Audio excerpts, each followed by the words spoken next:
ദൈവം കൈകാര്യം ചെയ്യാൻ നിനക്ക് ഹാൻഡിൽ ചെയ്യാൻ കഴിയാത്ത ആ കേസിനെ, ആ വിഷയത്തെ ദൈവം ഹാൻഡിൽ ചെയ്യാൻ പോകുന്നു. ഒന്ന് കൈകൾ അടിച്ച് കർത്താവിന് നന്ദി പറഞ്ഞു.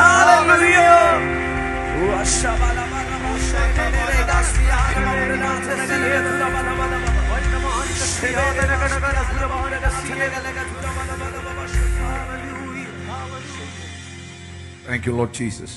അതിനാധാരമായിട്ട് ഒരു 2-3 വചനങ്ങൾ, വേദഭാഗങ്ങൾ വായിക്കാനായിട്ട് ഞാൻ നിങ്ങളെ നിർദ്ദേശിക്കുകയാണ്. അത് നിങ്ങൾ നോക്കണം. ഒന്ന്, മർക്കോസിന്റെ സുവിശേഷം 4-ാം അധ്യായം 39 മുതലുള്ള വാക്യങ്ങൾ വായിക്കണം. 39 മുതലുള്ള വാക്യങ്ങൾ. അവൻ എഴുന്നേറ്റു, കാറ്റിനെ ശാസിച്ചു, കടലിനോട് അനങ്ങാതിരിക്കുക, അടങ്ങുക എന്ന് പറഞ്ഞു. കാറ്റ് അമർന്നു, വലിയ ശാന്തതയുണ്ടായി. പിന്നെ അവൻ അവരോട്, നിങ്ങൾ ഇങ്ങനെ ഭീരുക്കളാകുവാൻ എന്ത്? ഒന്നാമത്തെ വിഷയം, കാറ്റ്, കടല് ഇളകി മറിയുകയാണ്. അവർ സഞ്ചരിക്കുന്ന വള്ളത്തിനകത്ത് വെള്ളം കേറി മരണഭീതിയിൽ അവർ നിലവിളിക്കുകയാണ്. അടുത്ത സെക്കൻഡിൽ, അടുത്ത നിമിഷത്തിൽ എന്തും സംഭവിക്കാവുന്ന നിലയിലുള്ള ഒരു സാഹചര്യം അവരുടെ മുൻപിലുണ്ട്. ആ സാഹചര്യത്തെ അവർക്ക് ഹാൻഡിൽ ചെയ്യാൻ, കൈകാര്യം ചെയ്യാൻ കഴിയാത്തതായിരുന്നു. ആ കാറ്റിനെ, അവരുടെ മുമ്പിൽ അടിച്ച കാറ്റിനെ, അവരുടെ വള്ളത്തിൽ കയറിയ വെള്ളത്തെ, അവർ നേരിട്ട വിഷയത്തെ അവർക്ക് കൈകാര്യം ചെയ്യാൻ കഴിയാത്തതായിരുന്നു. എന്നാൽ ഒന്നാമത്തെ വിഷയം, യേശു അവർക്ക് വേണ്ടി അമരത്ത് എഴുന്നേറ്റു. യേശുവിന്റെ അധികാരം ഉള്ള നാമത്തിൽ ഇന്ന് പകൽ നിനക്ക് വിരോധമായി നിൽക്കുന്ന വ്യക്തികളെ, ശക്തികളെ, സാഹചര്യങ്ങളെ, നിനക്ക് നേരിടാൻ കഴിയാത്ത വിഷയത്തെ നിനക്ക് വേണ്ടി കൈകാര്യം ചെയ്യാൻ നിന്റെ ജീവിതം എന്ന പടകിനകത്ത് സ്വർഗം എഴുന്നേൽക്കുന്ന പകലായി ഒന്ന് കരമടിച്ച് കർത്താവിന് നന്ദി പറഞ്ഞു. Thank you lord Jesus.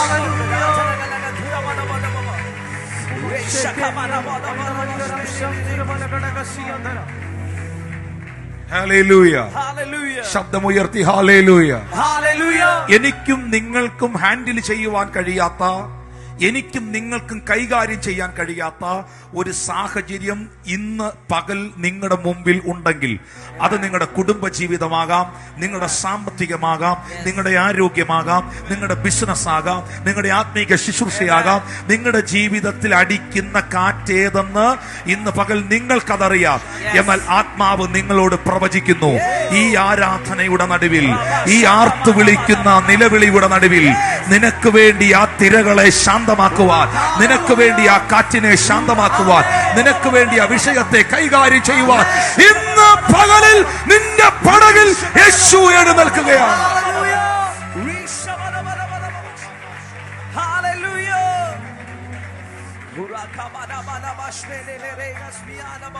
ഒന്നാമതായി, ആർത്തലയ്ക്കുന്ന തിരമാലകളുടെ ഹുങ്കാര ശബ്ദത്തിന് യേശുവിനെ എഴുന്നേൽപ്പിക്കുവാൻ കഴിയാതിരുന്നപ്പോഴും, അലറി വിളിക്കുന്ന തിരമാലകൾക്ക് യേശുവിനെ ഉണർത്തുവാൻ കഴിയാതിരുന്നപ്പോഴും, ആഞ്ഞു വീശുന്ന കാറ്റ് പടകിനെ അടിച്ച് ഒലയ്ക്കുമ്പോഴും, ആ അടിച്ചൊലയ്ക്കുന്ന ഉലച്ചിലുകളുടെ നടുവിലും നസ്രയൻ എഴുന്നേക്കാതിരിക്കുമ്പോഴും, അതിനകത്തുനിന്ന് ഒരുത്തൻ എഴുന്നേറ്റ് നാഥാ എന്ന് വിളിച്ചപ്പോൾ, വായ് തുറന്ന് കരയാൻ, പ്രാർത്ഥിക്കാൻ, ചോദിക്കാൻ തീരുമാനിച്ചപ്പോൾ, തിരമാലകൾക്കുണർത്താൻ കഴിയാത്തവനെ, ആഞ്ഞു വീശുന്ന കൊടുങ്കാറ്റുകൾക്കുണർത്താൻ കഴിയാത്തവനെ, തന്റെ മക്കളുടെ നിലവിളിയുടെ നടുവിൽ എഴുന്നേറ്റു നിന്ന് കാറ്റിനെയും കടലിനെയും ശാസിച്ച നസ്രായൻ ഇന്ന് പകൽ എന്റെ വിഷയത്തിൽ, എന്റെ കുടുംബത്തിൽ എനിക്ക് വേണ്ടി പ്രവർത്തിക്കുമെന്ന് ഉറപ്പുള്ള ദൈവമക്കൾ ശബ്ദം ഉയർത്തി ദൈവത്തിന് നന്ദി പറയാം.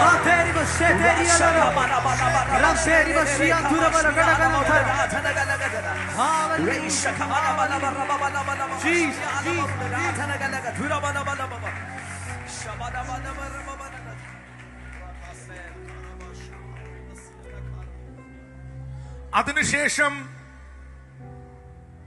യേശു കർത്താവ് ആ പടക് എത്തിയത് ഗദരദേശത്താണ്. 4-ാം അധ്യായത്തിൽ വലിയ ശാന്തതയുണ്ടായി എന്ന് എഴുതിയിരിക്കുന്നു. 5-ാം അധ്യായത്തിന്റെ 1-ാമത്തെ വാക്യത്തിൽ അവർ ഗദരദേശത്തെത്തി. പടകിൽ നിന്ന് ഇറങ്ങിയ ഉടനെ അശുദ്ധാത്മാവുള്ള ഒരു മനുഷ്യൻ കല്ലറയിൽ നിന്ന് വന്ന് അവരെ എതിരേറ്റു. ചങ്ങലകൾ കൊണ്ട് ബന്ധിക്കാൻ കഴിയാത്ത, കല്ലറയിൽ പാർക്കുന്ന, ആർക്കും അടക്കുവാൻ കഴിയാത്ത, ആർക്കും ഹാൻഡിൽ ചെയ്യാൻ കഴിയാത്ത, തന്നെത്താൻ നിലവിളിക്കുന്ന, കല്ലെടുത്ത് സ്വന്തം ശരീരത്തെ ചതയ്ക്കുന്ന ഒരു ഭ്രാന്തൻ, ഒരു മാനസിക രോഗി, ഒരു ഭൂതാത്മാവ് പിടിച്ച പൈശാചിക ലോകം അടക്കി വാഴുന്ന അശുദ്ധാത്മാക്കൾ കുടിയിരിക്കുന്ന ശരീരം. ഒരുത്തനും ഇവനെ തൊടാൻ കഴിയില്ല, ഒരുത്തനും ഇവനെ കൈകാര്യം ചെയ്യാൻ കഴിയില്ല. 6000 അശുദ്ധാത്മാക്കളാണ് അവനിൽ വസിക്കുന്നത്. 6000 ഭൂതശക്തികളാണ് അവനിൽ കുടിയിരിക്കുന്നത്. ഉഗ്ര ശക്തിയോടെ എഴുന്നേറ്റോടി വന്ന് കല്ലെടുത്ത് തന്നെ താൻ ചതയ്ക്കുന്ന, ആർക്കും കൈകാര്യം ചെയ്യാൻ കഴിയാത്ത ഈ ഭൂതഗ്രസ്തനെ ഒറ്റയ്ക്ക് നിന്ന് കൈകാര്യം ചെയ്ത, ഒറ്റയ്ക്ക് നിന്ന് നേരിട്ട, ഒറ്റയ്ക്ക് നിന്ന് ഭൂതത്തെ പുറത്താക്കിയ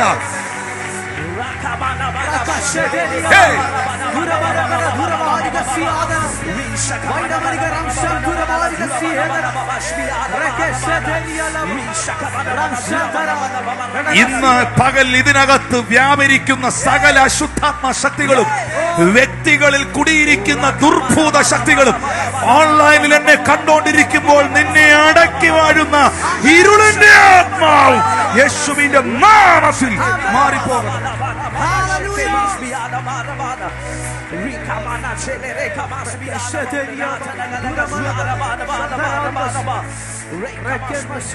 ആറായിരത്തിലധികം അശുദ്ധാത്മാക്കളുള്ള,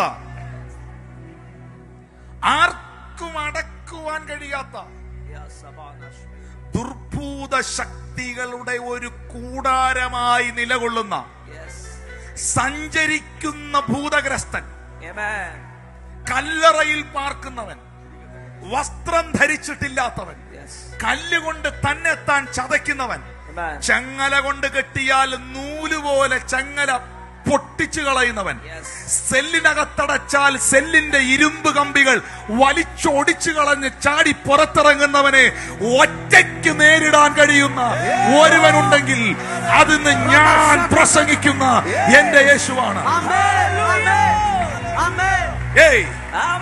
ഇന്ന് പകൽ ആത്മാവ് കുടുംബങ്ങളോട് പ്രവചിക്കുന്നു.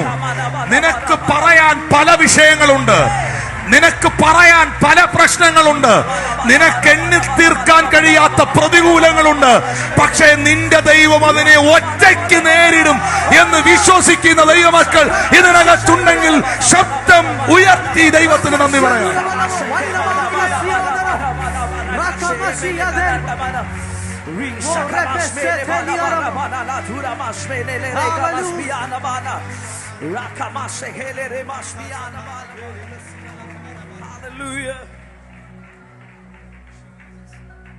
ആ വാക്ക് എന്റെ പ്രിയ ദൈവമക്കളെ നിങ്ങളോടുള്ള ഒരു പ്രവചന ശബ്ദമായി സ്വീകരിക്കുന്നു. അശുദ്ധാത്മാക്കൾ പലത് കാണാം, എതിർപ്പുകൾ പലത് കാണാം, പ്രശ്നങ്ങൾ പലത് കാണാം, വിഷയങ്ങൾ പലത് കാണാം. പക്ഷേ വെല്ലുവിളിക്കുന്ന കർമ്മേലിന്റെ മുകളിൽ ബാലിന്റെ പ്രതിഷ്ഠകളും അശേരയും കൂടെ 850 കാണാം. ആഹാബും ഇസബേലും കാണാം. ഏലിയാവേ നീ ഒറ്റയ്ക്കേ ഉള്ളെങ്കിലും ഇന്ന് പകൽ ഈ പ്രപഞ്ചത്തിന്റെ ഉടയവൻ നിന്റെ ഒപ്പമുണ്ടെങ്കിൽ, മരണത്തെ ജയിച്ചവൻ, പാതാളത്തെ ജയിച്ചവൻ, പിശാചിനെ ജയിച്ചവൻ, കല്ലറകളെ ജയിച്ചവൻ, സകല റോമൻ സാമ്രാജ്യത്തിന്റെ മുദ്രകളെയും പൊട്ടിച്ച് ഉയർത്തെഴുന്നേറ്റവൻ,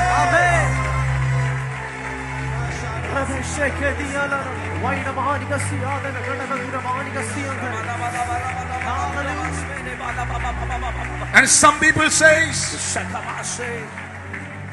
my brother, I have a lot of problems and many issues. I am facing many issues. I am facing many problems in my life. എനിക്ക് ഒത്തിരി പ്രശ്നങ്ങളുണ്ട്, എനിക്ക് ഒത്തിരി പ്രതികൂലങ്ങളുണ്ട്, എനിക്ക് ഒത്തിരി ടെംപ്ടേഷൻസ് ഉണ്ട്, എനിക്ക് ഒത്തിരി എന്നെ കൊണ്ട് നേരിടാൻ പറ്റാത്ത പലതുമുണ്ട്. പക്ഷേ അതിനെയെല്ലാം ഒരു മൂലയ്ക്ക് നിർത്തിയിട്ട് പറയണം, എനിക്കൊരു ദൈവമുണ്ട്.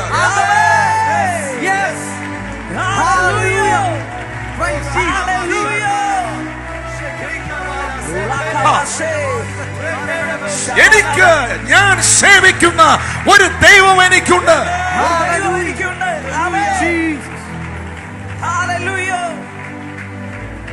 സംഘടനകളുടെ പിൻബലമല്ല, വ്യക്തികളുടെ പിൻബലമല്ല, മനുഷ്യരുടെ ആശ്രയമല്ല, ലോകത്തിന്റെ താങ്ങല്ല. ലോകത്തിൻ താങ്ങുകൾ നീങ്ങിപ്പോയിടിലും, ലോകക്കാരെല്ലാരും തള്ളിയിടിലും, സ്വന്തം സഹോദരങ്ങൾ പൊട്ടക്കിണറ്റിലിട്ടാലും യോസേഫിന്റെ ദൈവം എന്റെ കൂട്ടാളിയാണ് എന്ന് പറയാൻ കഴിവുള്ള ദൈവമക്കൾ ഇതിനകത്തുണ്ടെങ്കിൽ ശബ്ദമുയർത്തിയവർ ദൈവത്തിന് നന്ദി പറയണം.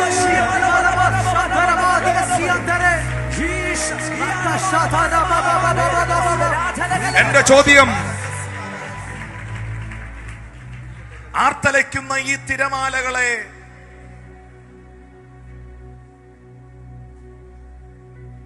അവസാനിപ്പിക്കാൻ അടിക്കുന്ന കൊടുങ്കാറ്റിനെ, ആഴക്കടലിന്റെ അടിത്തട്ടിലേക്ക് താഴ്ത്തിയെറിയാൻ നിൽക്കുന്ന ഈ ശക്തികളെ ഒറ്റയ്ക്ക് നേരിടാൻ ഈ പടകിലാരുണ്ട്? ഒറ്റയ്ക്ക് നേരിടാൻ ഈ പടകിൽ എനിക്കാരുണ്ട്? 1000 അല്ല, 1500 അല്ല, ആമീൻ, കൊടിയ ഭൂതങ്ങൾ കോടിക്കണക്കിന് ഇറങ്ങി നിന്നാലും ഇതിനെ ഒറ്റയ്ക്ക് നേരിടാൻ കഴിവുള്ള ഒരു ദൈവം എനിക്കുണ്ട് എന്ന് വിശ്വസിക്കാൻ കഴിയുന്ന ദൈവ മക്കൾ ഇതിനകത്ത് ഇരിപ്പുണ്ടെങ്കിൽ അവർക്ക് ദൈവത്തെ ആരാധിക്കാം.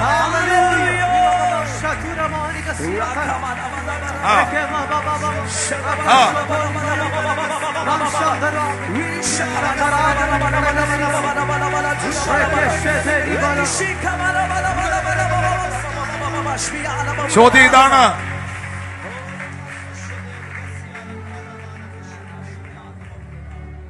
എന്റെ വാക്കുകൾ തിരമാലകൾ അനുസരിക്കുമോ? എന്റെ ഭാഷ കൊടുങ്കാറ്റിന് മനസ്സിലാകുമോ? എന്റെ ഭാഷ മനസ്സിലാകാത്ത പല സാഹചര്യങ്ങളും എന്റെ മുമ്പിലുണ്ട്. എന്റെ ഭാഷ കൊടുങ്കാറ്റിന് മനസ്സിലാകില്ല. എന്റെ ഭാഷ സാഗരത്തിന്റെ തിരമാലകൾക്ക് തിരിച്ചറിയാൻ കഴിയില്ല. എന്റെ ഭാഷ മനസ്സിലാക്കാൻ കഴിയാത്ത പല സാഹചര്യങ്ങളും എന്നെ വേട്ടയാടുമ്പോൾ സകല സാഗരങ്ങളും സകല കൊടുങ്കാറ്റും പ്രപഞ്ചവും സകല സൃഷ്ടികൾക്കും തിരിച്ചറിയാൻ കഴിയുന്ന ഒരു ശബ്ദമുണ്ട്. ആ ശബ്ദം എന്റെ ദൈവത്തിന്റെ, എന്റെ നസ്രായന്റെ ശബ്ദമാണ്. ഈ ദിവസങ്ങളിൽ ആ ദൈവം എനിക്ക് വേണ്ടി വാ തുറക്കും, ആ ദൈവം എനിക്ക് വേണ്ടി എഴുന്നേൽക്കും, ആ ദൈവത്തിന്റെ കരം എനിക്ക് വേണ്ടി ചലിക്കും എന്ന് വിശ്വസിക്കുന്ന ദൈവമക്കൾ ശബ്ദമുയർത്തി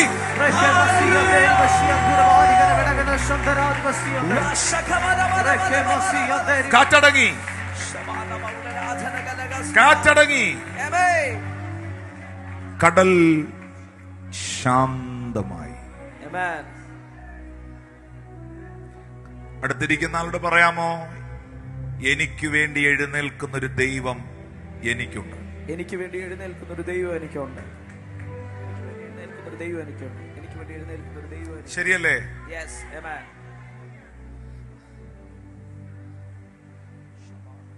ചെങ്ങല കൊണ്ട് കെട്ടിയാൽ ചെങ്ങല പൊട്ടിച്ച് കളയുന്ന നാട്ടുകാർക്ക് പേടിയാണ് അവനെ.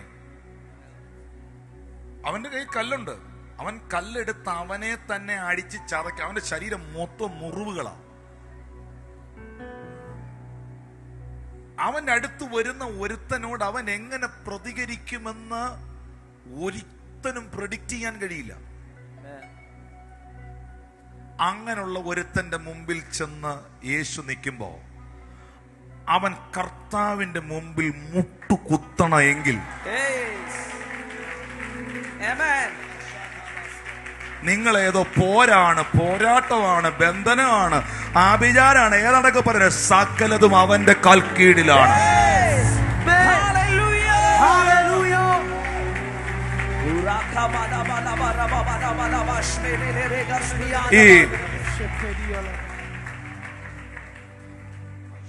ഇവന്റെ പാർപ്പ് കല്ലറയിലാണെന്നല്ലേ എഴുതിയിരിക്കുന്നത്. എന്താ അതിന്റെ ആത്മീയ അർത്ഥം? പിശാചുക്കളെല്ലാം കല്ലറയിലാണെന്നാണോ? അല്ല. ഏതോ ഒരു ചരിത്രകാരനാണോ എഴുത്തുകാരനാണോ പറഞ്ഞത് ഞാൻ ഓർക്കുന്നു, ലോകത്തിൽ മനുഷ്യൻ ഏറ്റവും കൂടുതൽ സമാധാനം അനുഭവിക്കുന്ന സ്ഥലം സെമിത്തേരിയാണെന്ന്.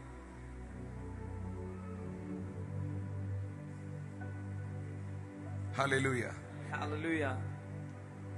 പിന്നെ എന്ത് കാരണം കൊണ്ട് ഇവൻ കല്ലറയിൽ, സാധാരണ കല്ലറയിൽ പോയി കിടക്കേണ്ടത്, അല്ലെങ്കിൽ ആ സ്ഥലത്ത് കിടക്കേണ്ടത് അവസാനിച്ചവനല്ലേ, മരിച്ചവനല്ലേ, ജീവിതം ഈ ഭൂമിയിൽ കഴിഞ്ഞൊരു മനുഷ്യനല്ലേ.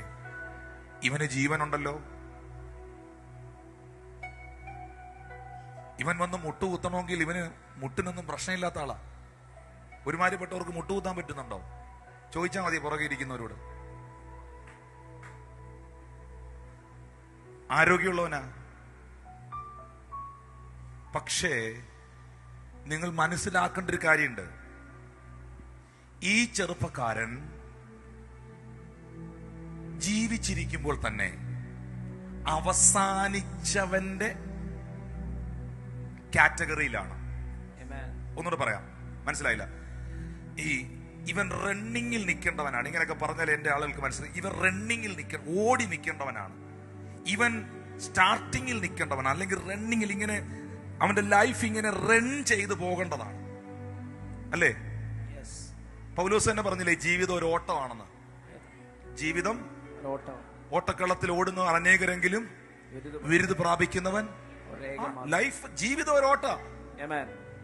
ചിലര് വയറ് കുറയ്ക്കാൻ ഓടുന്നു, ചിലര് വയറ് നിറയ്ക്കാൻ ഓടുന്നു.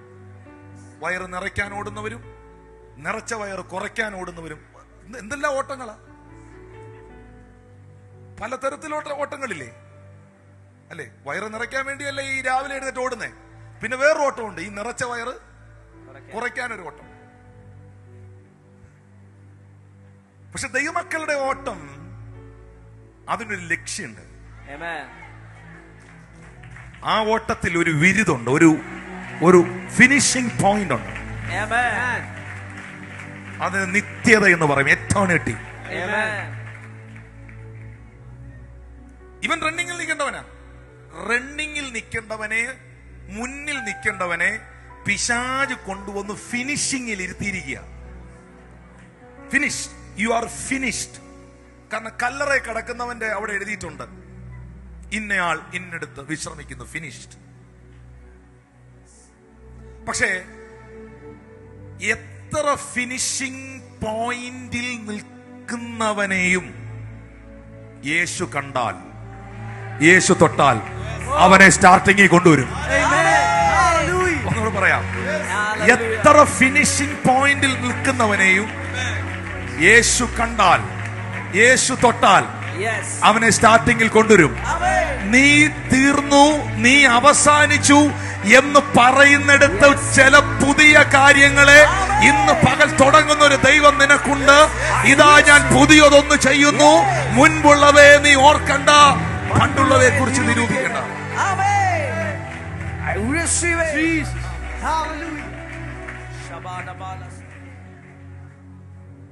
മൂന്നാമത്തെ വിഷയം 25-ാമത്തെയും 26-ാമത്തെയും വാക്യത്തിൽ 12 സന്മനസ്സരായിട്ട് രക്തസ്രവമുള്ളവളും പല വൈദ്യന്മാരാലും ഏറിയൊന്ന് സഹിച്ച് തനിക്കുള്ളതെല്ലാം ചെലവഴിച്ചിട്ടും ഒട്ടും ഭേദം വരാതെ ഏറ്റവും പരവശയായിരുന്നിരിക്കുന്ന ഒരു സ്ത്രീ യേശുവിന്റെ വർത്തമാനം കേട്ടു. 29-ാമത്തെ വാക്യത്തിൽ 28-29 അവന്റെ വസ്ത്രത്തിന്റെ തൊങ്കലെങ്കിലും തൊട്ടാൽ ഞാൻ രക്ഷപ്പെടുമെന്ന് പറഞ്ഞു. പുരുഷാരത്തിൽ പുറകിൽ കൂടെ വന്ന് അവന്റെ വസ്ത്രം തൊട്ടു. ക്ഷണത്തിൽ അവളുടെ രക്തസ്രവം നിന്നു, ബാധ മാറി, സ്വസ്ഥയായി. ഇതോടെ പറഞ്ഞ് പ്രാർത്ഥിക്കാം. 12 കൊല്ലമായിട്ട് ട്രീറ്റ്മെന്റ് നടത്തുകയാണ്.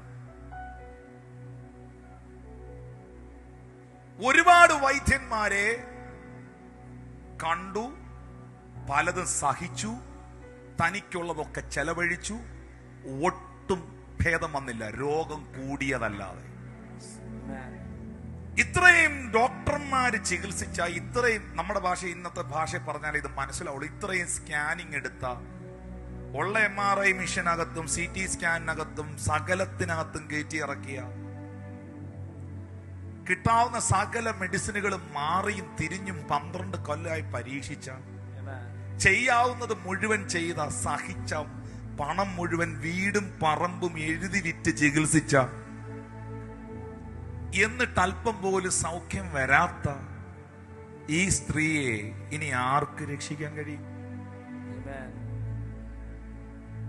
കല്ലറയിൽ കിടക്കുന്ന, ചെങ്ങല കൊണ്ട് കെട്ടിയാൽ ചെങ്ങല പൊട്ടിക്കുന്ന, സെല്ലിനകത്തടച്ചാൽ സെല്ല് പൊളിച്ചു വരുന്ന ഈ മകനെ ഇനി ആർക്ക് രൂപാന്തരപ്പെടുത്താൻ കഴിയും? ആർത്തലയ്ക്കുന്ന തിരമാലകളും ആർത്ത് വിളിക്കുന്ന കൊടുങ്കാറ്റുകളുടെ നടുവിൽ വള്ളം അലഞ്ഞു വലഞ്ഞുഴലുമ്പോൾ, സകലതും അടിച്ച് താഴെ പോകുമ്പോൾ, മുങ്ങി ചത്തുപോകുമെന്ന സാഹചര്യം വെളിപ്പെടുമ്പോൾ, തിരമാലകൾക്ക് മനസ്സിലാകുന്ന ഭാഷയിൽ, കാറ്റിന് മനസ്സിലാകുന്ന ഭാഷയിൽ അതിനോട് സംസാരിച്ച് അതിനെ ബ്ലോക്ക് ചെയ്യാൻ ആർക്ക് കഴിയും? ഇന്ന് പകൽ ഒറ്റ വാക്ക് പറഞ്ഞ് അവസാനിപ്പിക്കാം. ആർക്കും ചെയ്യാൻ കഴിയാത്തതിനെ ഇന്ന് പകൽ ചെയ്യുവാൻ കഴിയുന്ന ഒരു ദൈവം നിനക്കുണ്ട്. ആർക്കും ചെയ്യാൻ കഴിയാത്തതിനെ ഇന്ന് പകൽ നിനക്ക് വേണ്ടി ചെയ്യുന്ന, ആർക്കും പ്രവർത്തിക്കാൻ കഴിയാത്തടുത്ത് നിനക്ക് വേണ്ടി പ്രവർത്തിക്കുന്ന, ആർക്കും വഴി തുറക്കാൻ കഴിയാത്തടുത്ത് നിനക്ക് വേണ്ടി വഴി തുറക്കുന്ന ഒരു ദൈവം ഇന്ന് പകൽ ജീവിക്കുന്നുണ്ട്.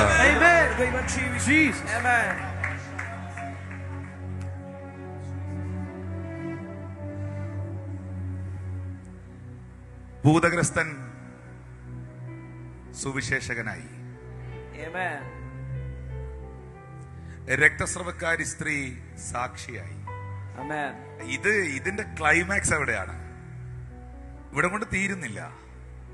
ആർക്കും കൈകാര്യം ചെയ്യാൻ കഴിയാത്ത എന്റെ ജീവിതത്തെ, ആർക്കും മാറ്റാനോ രൂപാന്തരപ്പെടുത്താനോ കഴിയാത്ത എന്റെ ലൈഫിനെ യേശു രൂപാന്തരപ്പെടുത്തിയത്, എന്നെ വിളിച്ചത്, എന്നെ ഈ ആലയത്തിൽ കൊണ്ടുവന്നത്, എന്നെ കർത്താവ് തൊട്ടത് ചുമ്മാ അങ്ങ് വിടാനല്ല, ഒന്നെങ്കിൽ രാജ്യങ്ങളിൽ, ദേശങ്ങളിൽ നിന്നെ സാക്ഷിയാക്കാൻ, നിന്നെ ഒരു സുവിശേഷകനോ സുവിശേഷകയോ ആക്കാൻ. ഈ ആലയത്തിനകത്ത് നിന്ന് ആയിരക്കണക്കിന് സുവിശേഷകർ എഴുന്നേറ്റ് വരട്ടെ.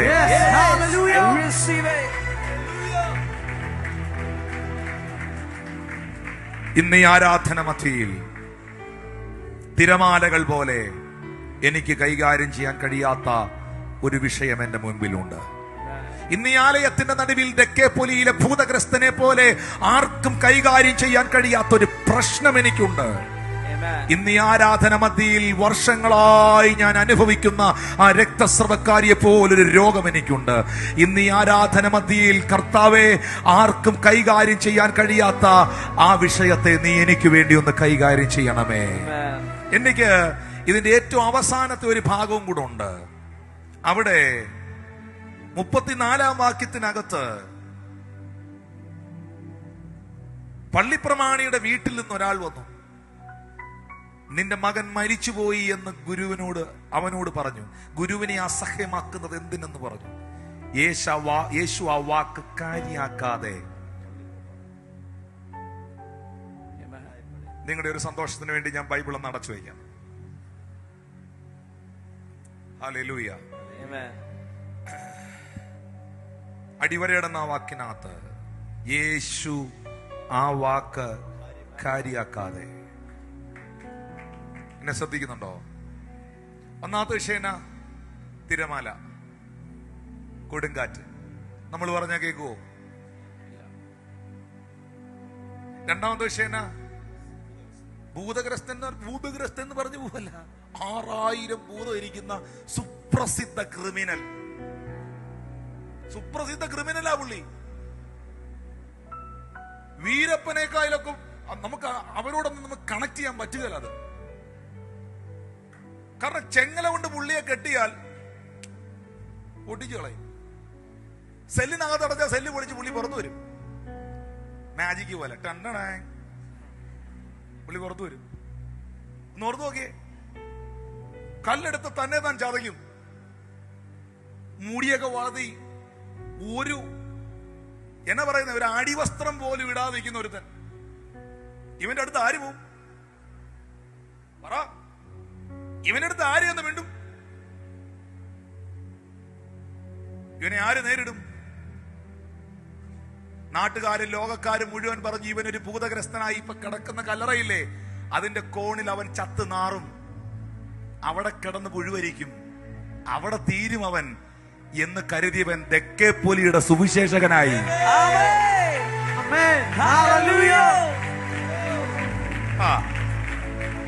എഴുതി വെച്ചോണം, എഴുതി വെച്ചോണം. ഒരുത്തനും എടുക്കാത്ത കേസ് യേശു എടുക്കും.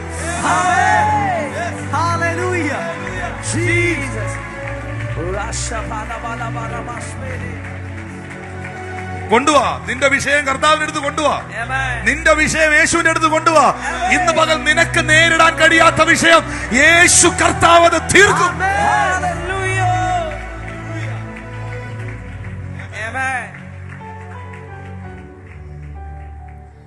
മുതൽ മുഴുവൻ വൈദ്യന്മാർക്ക് കൊടുത്ത് ചികിത്സിച്ചിട്ടും വീടും പറമ്പും എഴുതി വിറ്റിട്ടും അല്പം പോലും ഭേദം വരാത്ത ഈ സ്ത്രീയെ ഇനി ആർക്ക് വിടുവിക്കാൻ കഴിയും? കർത്താവ് ഹാൻഡിൽ ചെയ്തോ? ഇതാ പള്ളിപ്രമാണി യേശുവിന്റെ കാൽക്കൽ വീണ് കിടന്ന് പറയുകയാണ്, മാസ്റ്റർ, ഗുരു, നീ എന്റെ വീട്ടിൽ വന്ന് എന്റെ കുഞ്ഞിനെ സൗഖ്യമാക്കണം. മിനിറ്റുകൾ കഴിഞ്ഞപ്പോൾ വീട്ടിനകത്തുനിന്ന് ആളുകൾ വന്ന് പറയുകയാണ് പള്ളിപ്രമാണിയോട്, ഇനി ഗുരുവിനെ അസഹ്യപ്പെടുത്തണ്ട, പ്രാർത്ഥിച്ചതൊക്കെ നിർത്തിക്കോ, പ്രാർത്ഥനയൊന്നും ഫലിച്ചില്ല, നിന്റെ കൊച്ചു മരിച്ചുപോയി. പെട്ടെന്ന് വീട്ടിൽ വാ, ശവടക്കിനുള്ള കാര്യങ്ങൾ ചെയ്യാൻ നോക്ക്. ഇത് പള്ളിപ്രമാണിയോട് വീട്ടിൽ നിന്ന് ആളുകൾ വന്ന് പറയുമ്പോൾ കൊച്ചു മരിച്ച മരണവാർത്ത യേശു കാര്യാക്കാതെ, നമ്മളൊക്കെ തകർന്നു പോകുന്ന, ഞെട്ടിപ്പോകുന്ന, അയ്യോ എന്ന് വിളിച്ചു പോകുന്നിടത്ത് അതിനെയും അവൻ നിസ്സാരമായി കാണണമെങ്കിൽ മരണത്തിന് മുകളിലവൻ.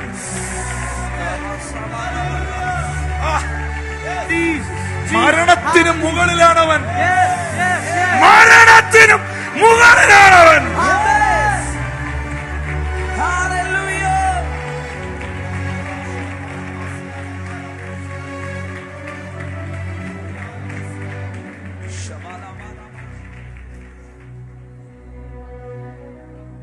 ആ നസ്രായന്റെ മകൻ, ആ നസ്രായന്റെ അപ്പോസ്തലൻ ഒരിക്കൽ വിളിച്ചു പറഞ്ഞു, മരണമേ നിന്റെ ജയം എവിടെ? മരണമേ നിന്റെ വിഷമുള്ളവിടെ?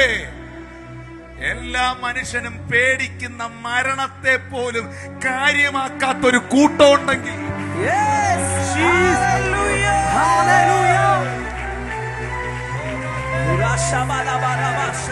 അതിനകത്തും ജയമുള്ള ഒരു കൂട്ടം ഉണ്ടെങ്കിൽ ഇവിടെ ഇരുന്ന് കൈയടിക്കുന്ന ഈ കൂട്ടമാണെന്ന് ഇന്ന് മകൾ തിരിച്ചറിയാം.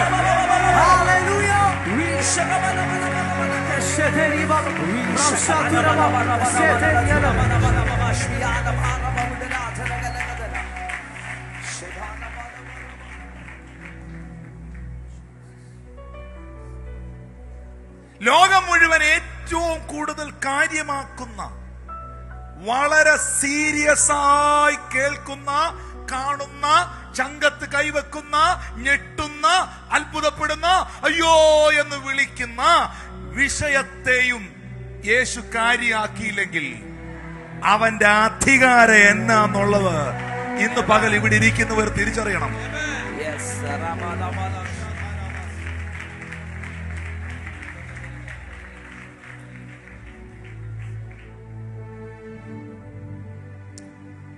യേശു ആ വാക്ക് കാര്യാക്കാതെ പള്ളിപ്രമാണിയോട്, കാരണം ഇത് വീട്ടിൽ നിന്ന് വന്നവനോടുള്ള മെസ്സേജ് അല്ല.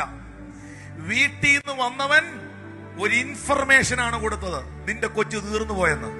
പക്ഷേ പള്ളിപ്രമാണി ആ ഇൻഫർമേഷന്റെ നടുവിൽ പല ഇൻഫർമേഷനും കേട്ടിട്ടല്ലേ ഡൗൺ ആയി ഇവിടെ വന്ന് കുത്തിയിരിക്കുന്നേ.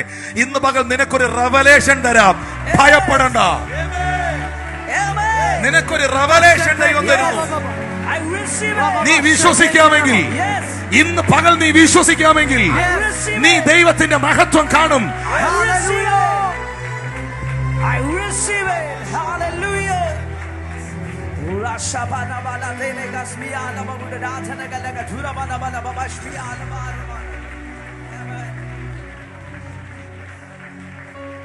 എഴുന്നേറ്റ് നിന്നോ, പ്രാർത്ഥിക്കാൻ പോവാ. ആരും ഇറങ്ങി പോകല്ല. ഈ സമയത്ത് എഴുന്നേൽപ്പിച്ചെന്ന് കരുതി 5 മിനിറ്റ് പ്രാർത്ഥിക്കാൻ പോവാ. ഈ പ്രാർത്ഥനയിൽ ഭയങ്കര ഡെലിവറൻസ്, നിങ്ങൾക്ക് കൈകാര്യം ചെയ്യാൻ പറ്റാത്തത് സ്വർഗം കൈകാര്യം ചെയ്യുന്നത് നിങ്ങൾ എക്സ്പീരിയൻസ് ചെയ്യട്ടെ. എന്നെ കേട്ടെ, ചോദ്യം ഇതാണ്. ദൈവദാസന്മാർ എന്നെ ശ്രദ്ധിക്കുന്നുണ്ടല്ലോ. ആർത്തു വിളിക്കുന്ന തിരമാലകളും വീശിയടിക്കുന്ന കൊടുങ്കാറ്റും എന്നെ അനുസരിക്കുമോ? ഇല്ല. എനിക്കതിനെ ഡീൽ ചെയ്യാൻ പറ്റുമോ? ഇല്ല. എന്റെ വാക്കത് കേൾക്കുവോ? ഇല്ല. പ്രകൃതിയുടെ പ്രതിഭാസങ്ങൾ പോലും എനിക്ക് വിരോധമാകുമ്പോൾ എന്റെ ദൈവത്തിന്റെ പ്രത്യേകത, പ്രകൃതിക്ക് പോലും അവന്റെ ശബ്ദം മനസ്സിലാകും. കാരണം അവൻ പ്രപഞ്ചത്തിന്റെ ഉടയവനാണ്.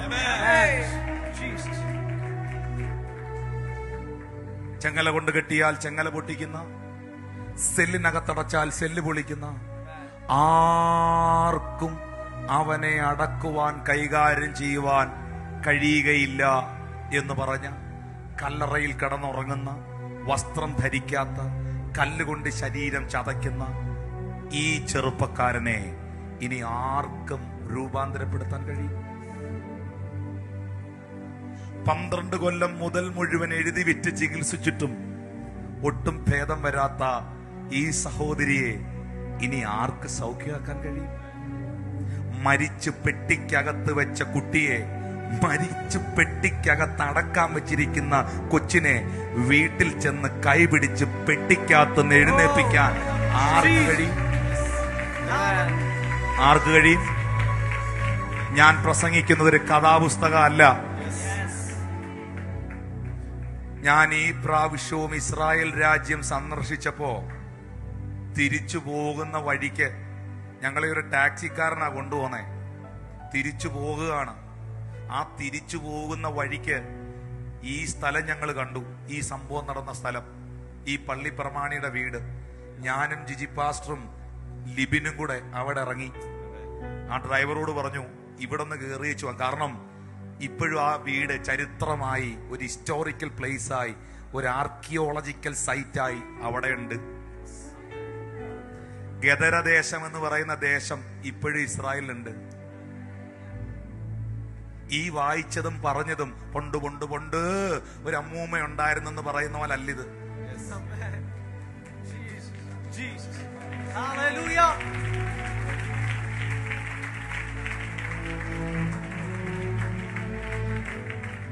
ഈ പറഞ്ഞതും വായിച്ചതും പ്രസംഗിച്ചതും ഒക്കെ ചരിത്രമാണെങ്കിൽ, ഈ സ്ഥലങ്ങളും സംഭവ ഇടങ്ങളും ഇന്നും നിലകൊള്ളുന്നെങ്കിൽ, ഈ ദൈവം ഇന്നും ജീവിക്കുന്നെങ്കിൽ, ഈ പ്രവൃത്തി ഇനിയും തുടരും. വിശ്വസിക്കുന്നവരൊന്ന് കരമടിച്ച്, ഈ പ്രവൃത്തി ഇനിയും ഉണ്ടാകും.